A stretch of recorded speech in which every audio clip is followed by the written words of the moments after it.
ಗೃಹಲಕ್ಷ್ಮಿ ವಿಚಾರದಲ್ಲಿ ಇದೀಗ ಸದನದ ಒಳಗೆ ಹೊರಗೆ ಸಾಕಷ್ಟು ಗದ್ದಲ ಆಗ್ತಾ ಇದೆ. ಈ ಬಗ್ಗೆ ಮಾತನಾಡಿದಾಗ ಶಾಸಕ ಮಹೇಶ್ ತೆಂಗಿನಕಾಯಿ ಅವರು ನಮ್ಮ ಜೊತೆಗಿದ್ದಾರೆ.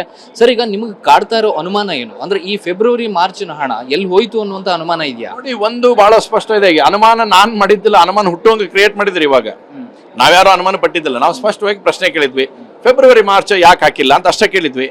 5 ಕೋಟಿ ಸುಮಾರು 5,000 ಕೋಟಿ ಆಗುತ್ತೆ, ಅದನ್ನ ಯಾಕೆ ಹಾಕಿಲ್ಲ ಅಂತಕ್ಕಂಥ ಪ್ರಶ್ನೆ ಕೇಳಿದ್ವಿ.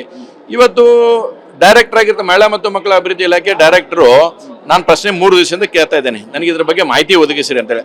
ಒಬ್ಬ ಶಾಸಕರಿಗೆ ನೀವು ಮಾಹಿತಿ ಒದಗಿಸಲ್ಲ ಅಂತಂತಂದ್ರೆ ಇದ್ರ ಹಿನ್ನೆಲೆ ಏನಾಗಿದ್ರೆ ಹಿನ್ನೆಲೆ ಆಗಿದ್ರೆ ಮಾಹಿತಿ ಒದಗಿಸಕ್ಕೆ ಏನು ಸಮಸ್ಯೆ? ನಿಮ್ಮ ಡಿಡಿಗಳಿಗೆ ಉಪನಿರ್ದೇಶಕರಿಗೆ ಬೇರೆ ರೀತಿಯಾದಂಥ ಒಂದು ಧಮಕಿ ಕೊಡ್ತಕ್ಕಂಥ ಕೆಲಸ ಆಗಿದೆ. ಯಾವುದೇ ರೀತಿಯಾದಂಥ ಇನ್ಫಾರ್ಮೇಶನ್ ಕೊಡಬೇಡ್ರಿ ಅಂತೇಳಿ. ಯಾಕಾಗತ್ತೆ ಹಾಗಾದ್ರೆ? ನಮ್ಮ ಭಾಷೆ ಒಳಗೆ ಐತಲ್ಲ, ಬತ್ಲಿದವ್ ಭಯ ಇಲ್ಲ ಅಂತಂದೇಳಿ ಕೊಡ್ಬೇಕಾಗಿತ್ತಲ್ಲ. ಏನ್ ತಪ್ಪಿತ್ತು? ಸಮಸ್ಯೆ ಏನಿತ್ತು? ಅಧಿಕಾರಿಗಳು ಯಾಕೆ ಈ ರೀತಿಯದ್ದು ಮಾಡಕತ್ತಾರ? ಇವತ್ತು ನಿಮ್ಮ ನಿರ್ದೇಶಕರಿಗೆ ಕೊಡಕ್ಕೆ ಏನು ಸಮಸ್ಯೆ ಐತೆ ನಮಗೆ ಉತ್ತರ ಕೊಡಕ್ಕೆ? ಹೀಗಾಗಿ ಅವರೇ ಇದನ್ನ ಊಟ ಹಾಕುವಂತ ಪ್ರಯತ್ನ ಮಾಡಿದ್ದಾರೆ, ಸರ್ಕಾರನೇ ಇದಕ್ಕೆ ಊಟ ಹಾಕುವಂತ ಪ್ರಯತ್ನ ಮಾಡಿದ್ರು.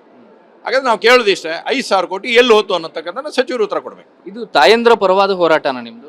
101% ಈ ರಾಜ್ಯದಲ್ಲಿ ಇರ್ತಕ್ಕಂಥ ಗೃಹಲಕ್ಷ್ಮಿ ಅದು ತಪ್ಪು ಹೇಳ್ತಾ ಇದ್ದಾರೆ. ಅದನ್ನು ನೋಡ್ಕೊಡ್ರಿ. ಅವ್ರು 1,26,00,000 ಅಂತ ಹೇಳ್ಯಾರ. ಮೊನ್ನೆ ಹೇಳಿದ್ದು 1,24,00,000. ನನಗಿರ್ತಕ್ಕಂಥ ಇನ್ಫಾರ್ಮೇಶನ್ 1,28,00,000 ರಿಜಿಸ್ಟರ್ಡ್ ಆದವರು, ಅದರಲ್ಲಿ ಮುಟ್ಟುತ್ತಿರ್ತಕ್ಕಂಥದ್ದು 1,24,00,000. ಈಗ ಸದನದ ಒಳಗಡೆ ಹೇಳಿದ್ದು 1,26,00,000. There is big confusion. 2 lakh ಜನ ಡಿಫ್ರೆನ್ಸ್ ಆದ್ರೆ ಅಮೌಂಟ್ ಎಷ್ಟಾಗುತ್ತೆ ಅಂತ ಯೋಚನೆ ಮಾಡಿ, ಎಷ್ಟು ಪ್ರಮಾಣದಲ್ಲಿ ಆಗುತ್ತೆ ಅನ್ನುವಂಥದ್ದನ್ನ. ಈಗೂ ಕೂಡ ಹೇಳಬೇಕಾದ್ರೆ ಅಧಿಕಾರಿಗಳು ಮಾಹಿತಿ ತಪ್ಪು ಕೊಡ್ತಾ ಇದ್ದಾರಾ, ಸಚಿವರಿಗೆ ಅರ್ಥನ ಆಗ್ತಾ ಇಲ್ವಾ ಇದ್ರ ಬಗ್ಗೆ ಏನಂತಕ್ಕಂಥದ್ದನ್ನು ಅವ್ರು ಅರ್ಥ ಮಾಡ್ಕೋಬೇಕು.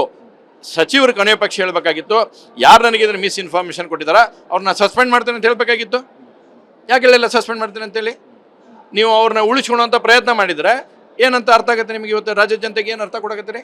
ಈಗ ನಿಮ್ಮ ಮುಂದಿನ ಹೋರಾಟ ಏನು? ಈಗ ಒಂದು ಸಭಾತ್ಯಾಗ ಆಗಿದೆ, ಮುಂದಿನ ಹೋರಾಟ ಹೇಗೆ? ನೋಡಿ, ಬಿಜೆಪಿ ಇದ್ರ ಬಗ್ಗೆ ಹೋರಾಟ ಮಾಡುತ್ತಾ, ನಮ್ಮ ಅಧ್ಯಕ್ಷರು, ನಮ್ಮ ವಿರೋಧ ಪಕ್ಷ ನಾಯಕರು, ನಮ್ಮ ರಾಜ್ಯದ ಪ್ರಮುಖರು ನಾವೆಲ್ಲ ಸೇರ್ತೀವಿ.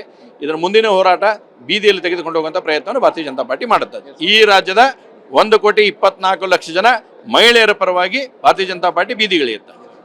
ಇದಿಷ್ಟು ಗೃಹಲಕ್ಷ್ಮಿ ವಿಚಾರದಲ್ಲಿ ಸದನದ ಒಳಗೆ ನಡೆದಂತಹ ಗದ್ದಲಕ್ಕೆ ಸಂಬಂಧಪಟ್ಟ ಹಾಗೆ ಮಹೇಶ್ ತೆಂಗಿನಕಾಯಿ ಅವರಿಗೆ ಕೊಡ್ತಾ ಇರುವಂತಹ ಹೇಳಿಕೆ. ಕ್ಯಾಮರಾ ಪರ್ಸನ್ ಪ್ರಾಣೇಶ್ ಜೊತೆ ಪ್ರಸನ್ನ, ಟಿವಿ 9 ಬೆಳಗಾವಿ.